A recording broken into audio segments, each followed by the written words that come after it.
Hello, hello. Kenny here. Just waiting for people to turn in.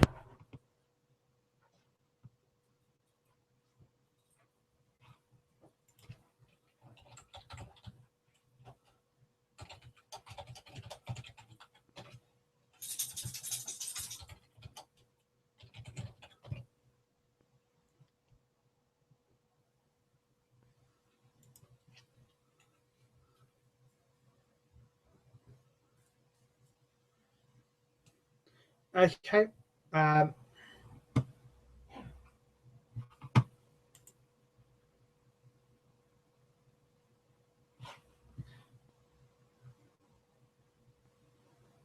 okay, still waiting for people to turn up.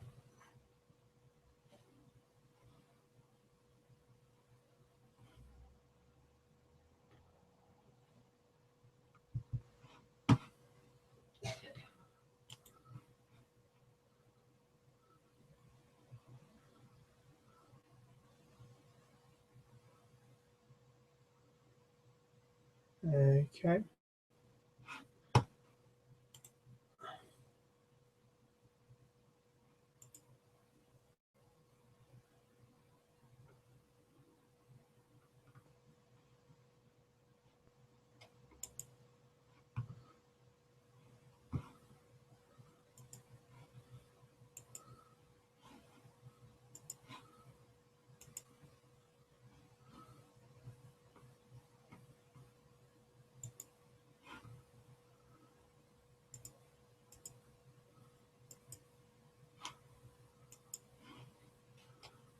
I know. Okay, got some viewers now. Okay, I'm going to start now.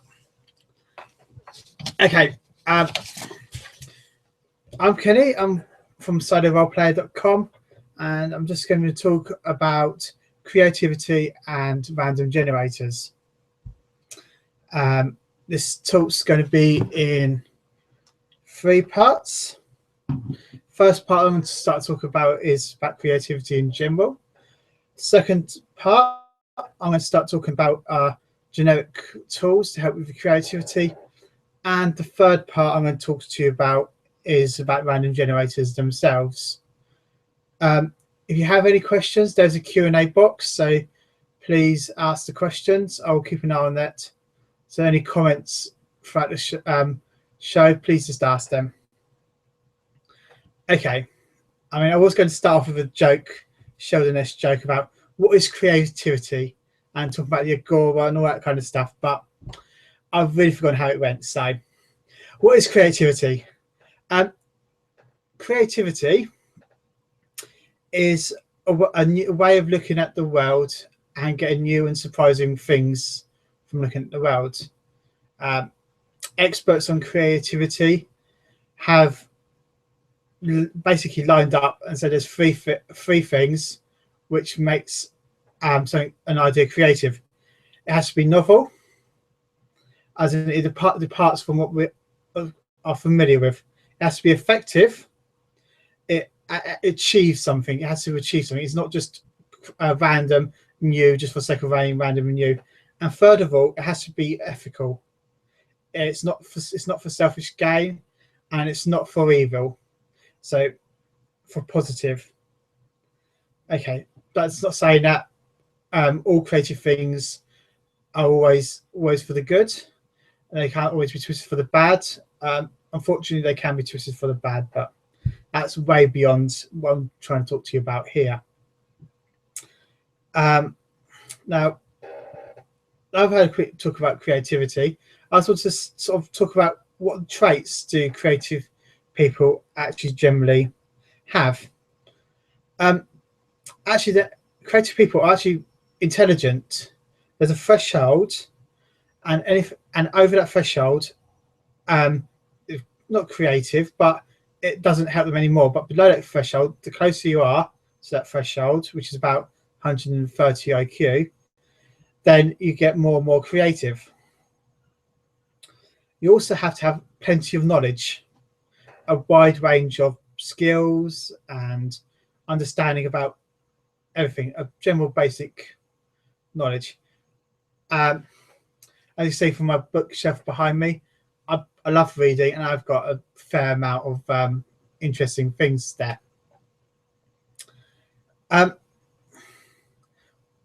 Also, you have to be able to come up with lots of different possibilities, different ideas, and you also have to see unexpected connections between ideas.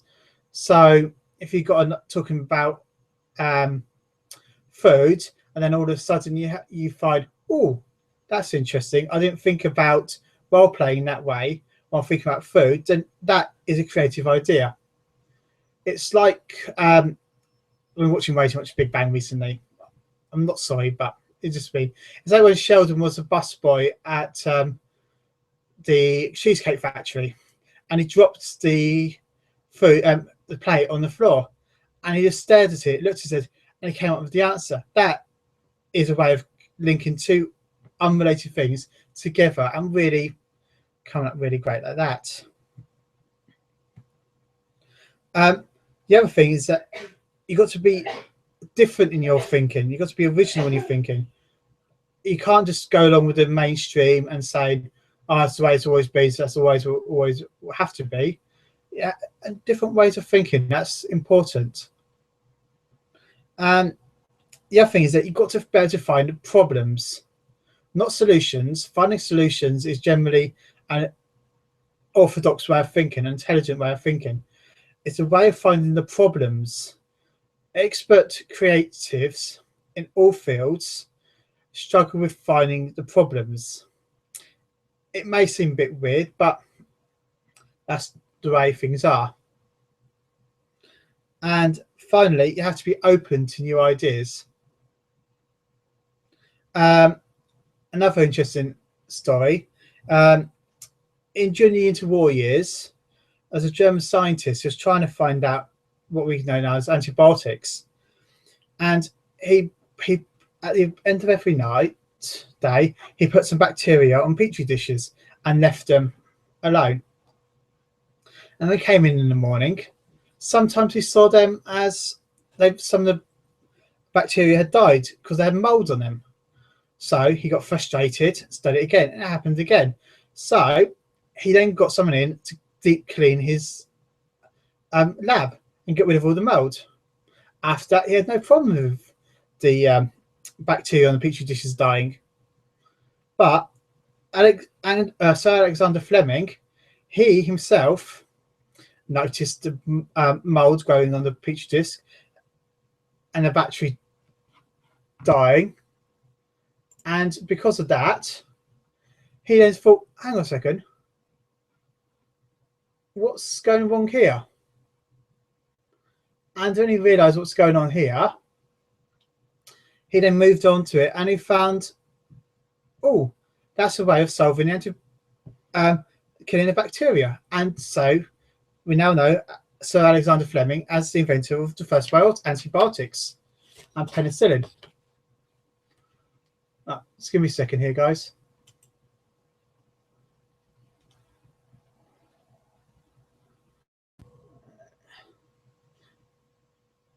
Okay. So 2 seconds.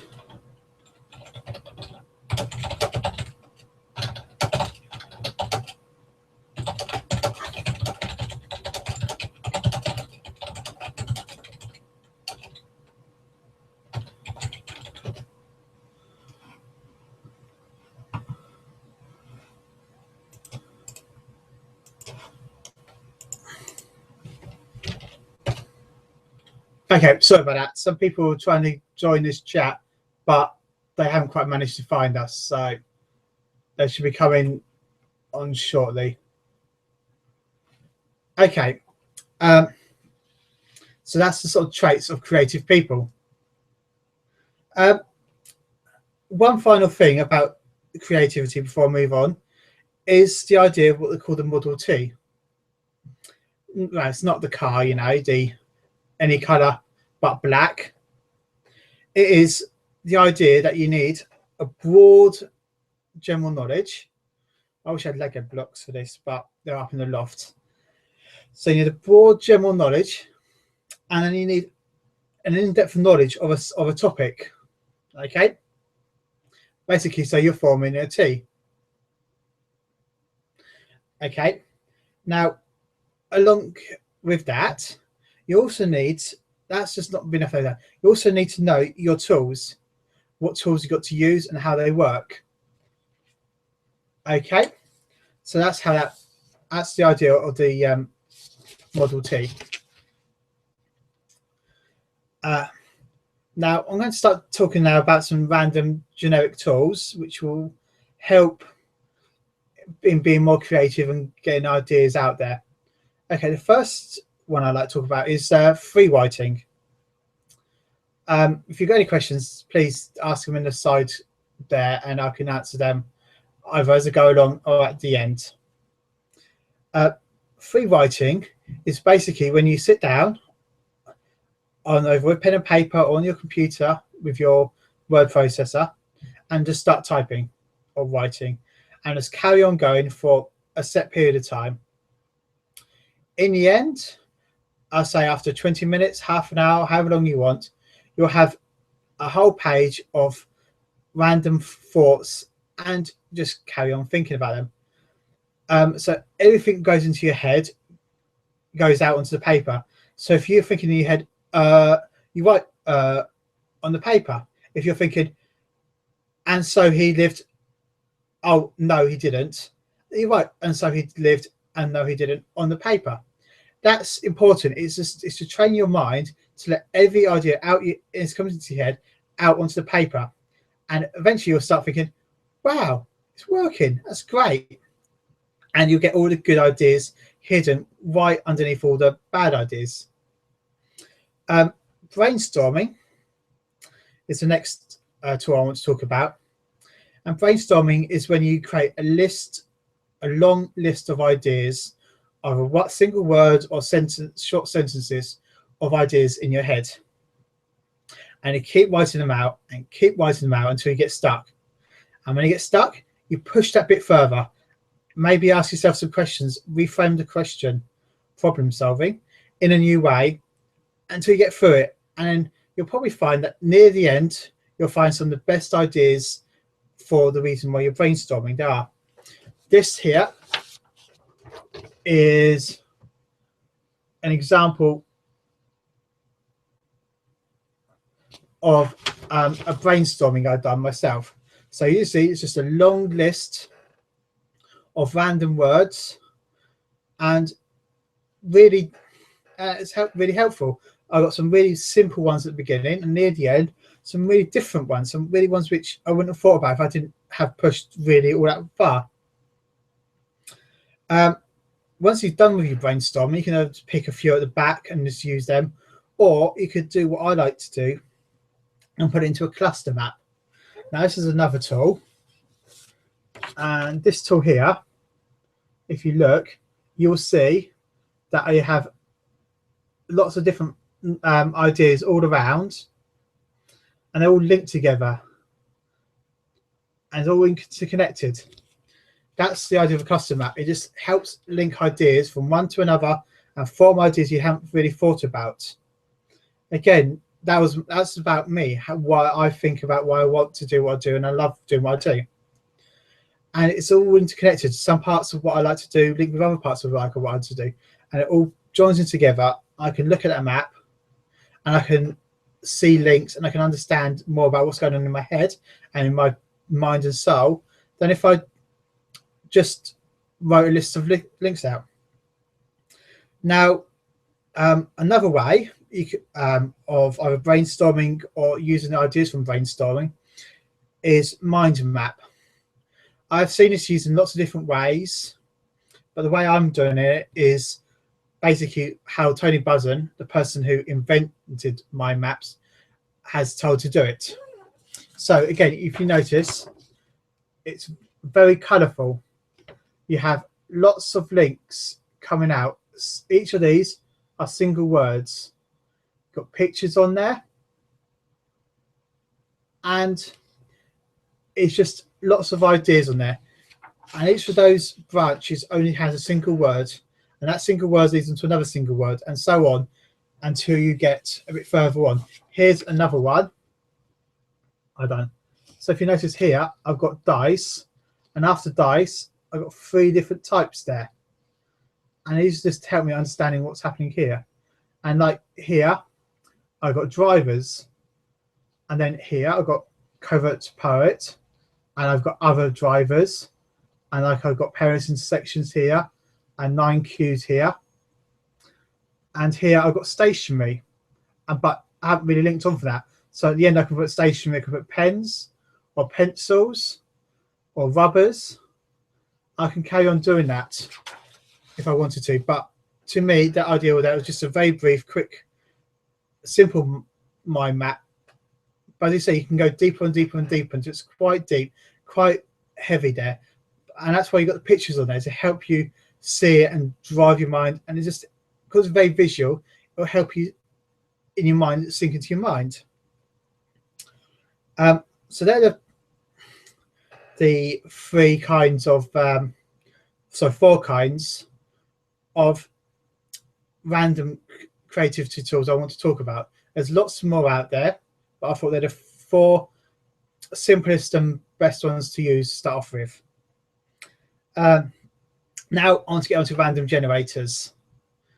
I've been thinking about random generators a lot, and they, in some sense, they're a core part of our hobby. They help us to think in new and different ways, and they help. The way they help to do that is that they give us different things to think about. So, and it was help keep means that our mind will think of different directions. So there's about seven different types of random generators I've got here. The first type is the list kind of random generator, where you have a simple list and you roll in the dice, and then you have an answer come out from whatever number you roll in the dice. Then there's the multi-list. My favourite kind of these is from Mobius Adventures, and this is from Instant NPCs. And you'll notice that there's lots of different kinds of lists on here. And what you do, you roll on one list and then roll on another list until you got all your answers together. And then those lots of different answers will help you come up with a complete different idea than if you just rolled on a single list. There are other forms out there, but I quite like those ones. They really help drive your mind in different ways, as in rather than saying it's a villain or it's a villain who has a castle, they'll really take you a lot deeper and make you think of lots of different elements of that villain, and so give you a lot more information about that. The next type of random generator is what is a chart. Basically, you can see just there, where you've got along the side and along the top, you've got numbers, and when you roll, you link to the side and then you link to the top, and somewhere in the middle is your reply. Now, that's also useful for if you use the Mythic GME. That's also what you'll get if you do that roll as well. Other types of random generators are cards. Now, these are short order heroes, and just basically cards with traits about NPCs for characters on there. So the idea is you can just deal a couple of these out at random, very quickly, very fast. And in some respects, I like cards, and I can see them being very, very useful. And I would like to, well, see more card tools being used. The problem is that they take up space, more space than paper. And if you've got too many, you can get a bit lost and confused. Another type of random generator is what I call the lucky dip, where you've got a bag, and out the bag you just pull out scraps of paper or chips, and in those things there, they will tell you a word or a phrase or a picture, and then that there will help you give you ideas. Again, they're not bad ideas, and they could give you lots of different striking, and you can make your own. So in that respect, they could be quite strong. Another random generators are dice. These are the Rory story cubes. Lots of different pictures on them, and I use them with this bag, pull one or two out, and roll them, and that gives me my answers. There's also other types. These are dungeon morph dice, and on them you've got different parts of a dungeon. So again, you roll it, and whatever side comes up, that's a part of the dungeon you can start to explore. So I quite like them as well. One last type of dice random generators is the location or position of the dice. It's like this can either be randomly on a piece of paper, randomly on a somewhere, and it can say if this dice is near this dice, that can mean something else. Or it could be if I roll the dice together and they land on a certain area on a certain piece of paper, that means one thing. If they land somewhere else, that means something different. And maybe the numbers then which land face upwards will give a meaning to that certain area. So I'm not actually using any of those kinds of those myself, but I can see them being useful, or at least being different and a novel way of doing things.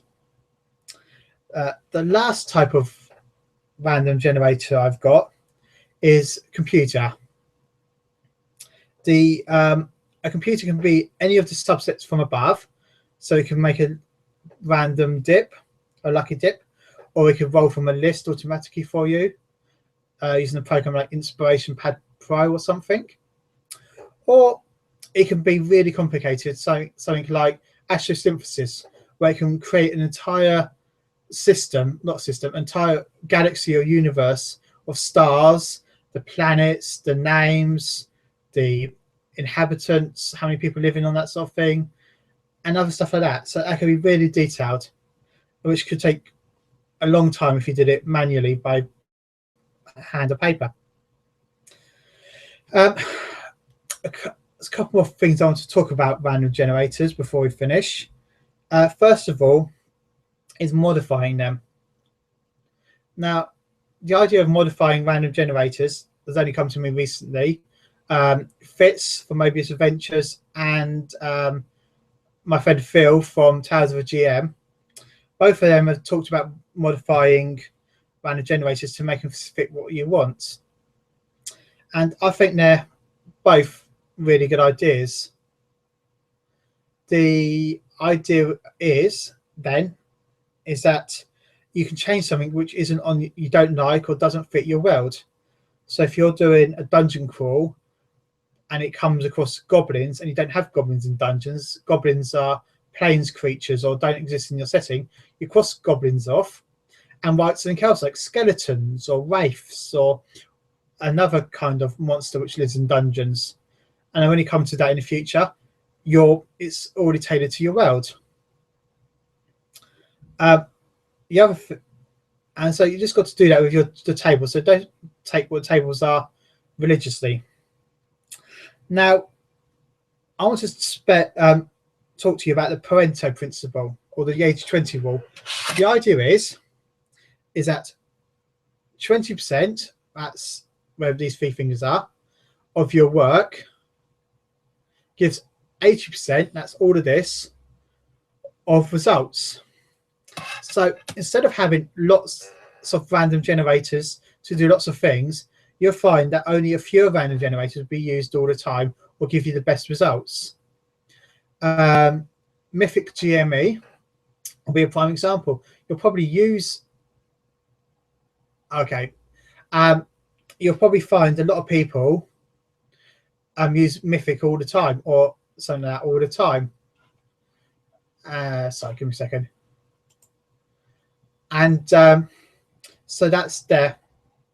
Will help you understand. So you just have to pick a few random generators which will give you the most results, and just understand. And understand that. I just had someone here just mention that modifying was already there in D&D, AD&D second edition. Okay, I came in a lot later than AD&D, and I struggle with a bit of AD&D. I might have to have a look and see if I can pick up a secondhand rule book somewhere just to read that and see what it says. So, okay, thank you there. The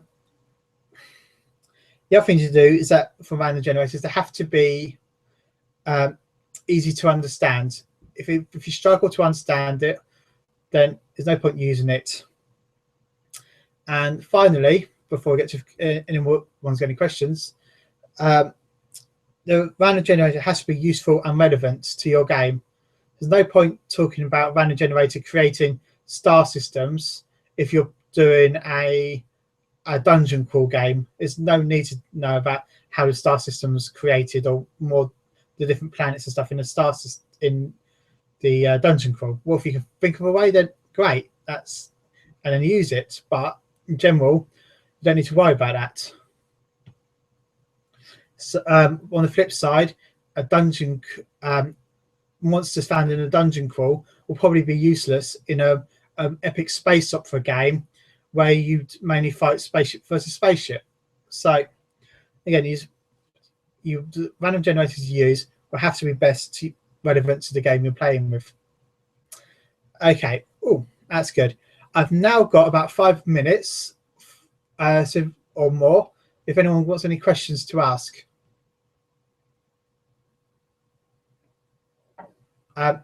Okay, Fitz here has just said that the second edition D&D Dungeon Master's Guide full of great ideas. That's where he got his love of random tables and generators come from. Okay, I really think I'm going to have to see if I have to find a D&D second edition Master's Guide somewhere and read that. Yeah. So, is there any questions or any comments you'd like to make about the my talk just now?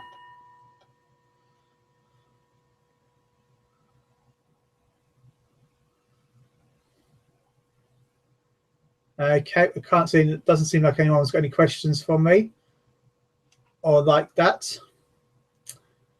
Okay. Okay, before I go then, I just wanted to share something with you. I am now setting up a Patreon page just to help does it load?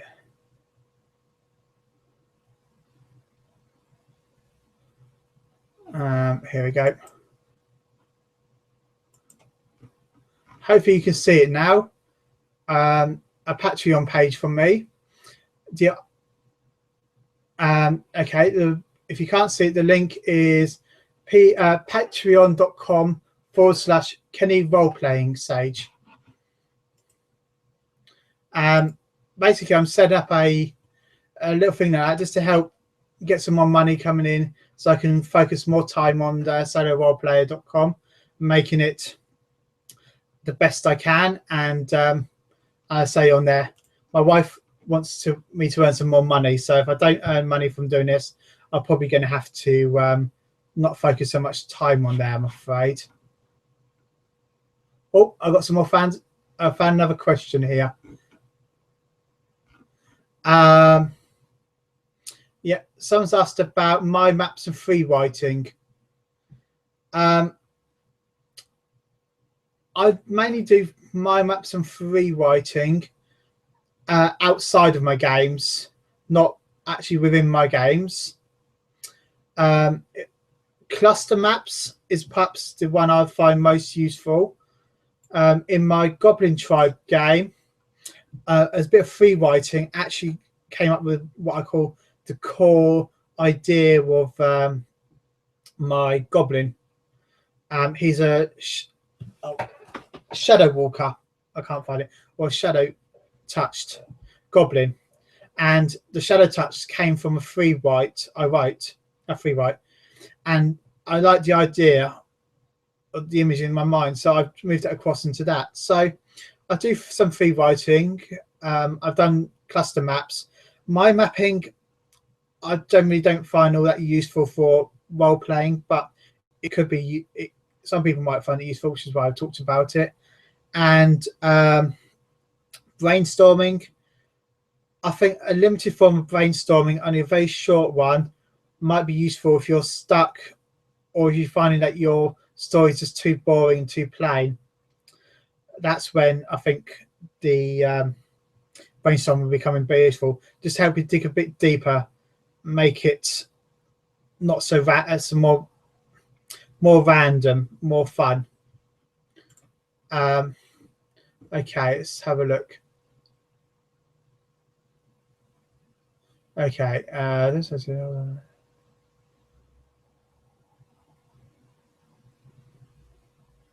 okay. Someone's mentioned that it's important difference in the type of content in random table comparing instant NPCs and little spaces shows that. Yeah, I do agree that the type of content in a random table is important, and each different random table has its own different uses. Little spaces and instant NPCs are from the same company. That's Fitz's Mobius Adventures, but they're aimed at different things. The Little Spaces is more about describing the scene and what's happening there, where the instant NPC is about creating an idea about an NPC, probably a more major one, rather than just a bit player.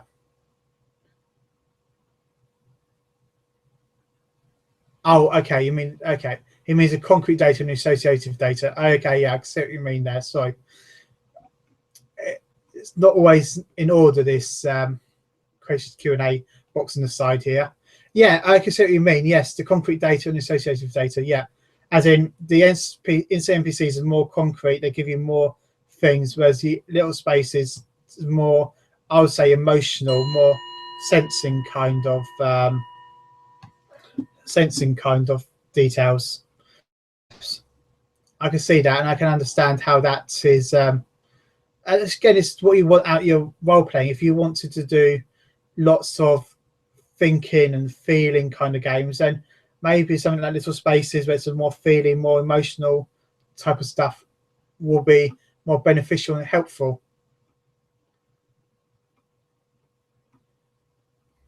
Okay.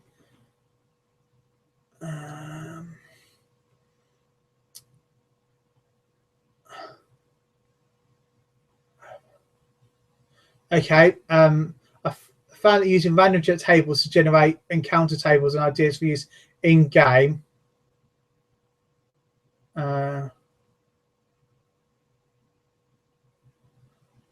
Okay. Fitz is just. I'm trying to work through this question. Sorry, Fitz.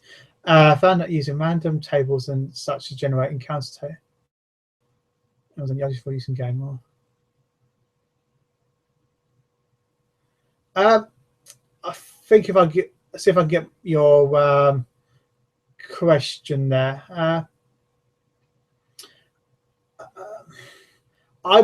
When I use random generators at the game when I'm playing, say it's solo rather than I think you're doing more social.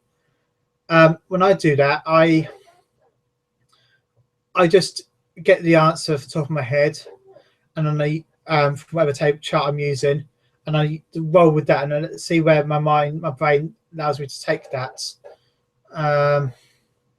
It's probably more scatter based and more question and answer and rolling the dice to see what happens. Fate dice got plus 0 and minus, or plus blank and minus on it. One of the type of thing I'd used once was that I had someone who was wounded and injured. So I wasn't sure where they were wounded and injured, so I rolled my 4 fate dice. And the answer came back and everything was positive except from his hips, which were negative. And that helped me then just to say his hips was damaged. So you had this sailor who was pretty well, looked really healthy. The problem was that he was dragging himself up on the beach because his legs weren't working and also they were damaged. Is that, does that help, Fitz, or you got, does it not help?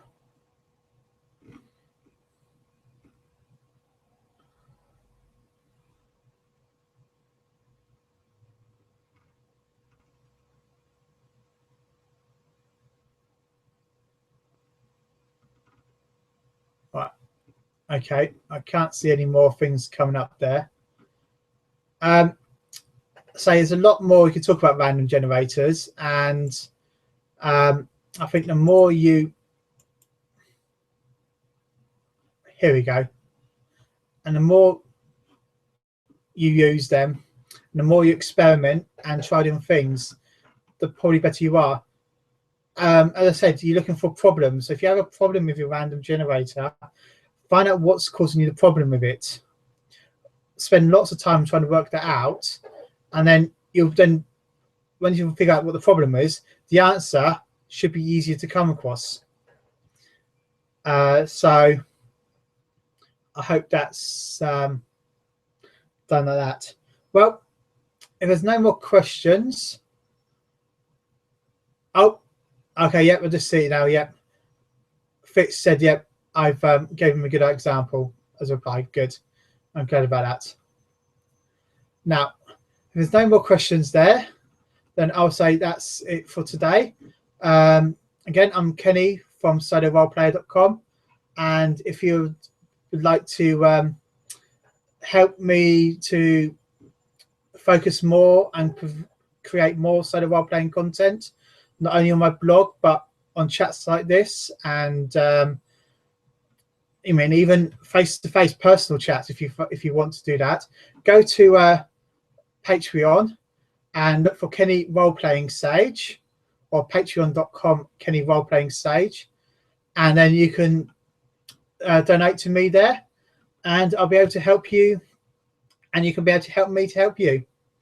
Okay, that's it for today then. Okay, and nice seeing everyone today, and I hope you'll be with me when I do another one of these sometime in the future. This is Kenny from roleplayer.com signing off. Bye.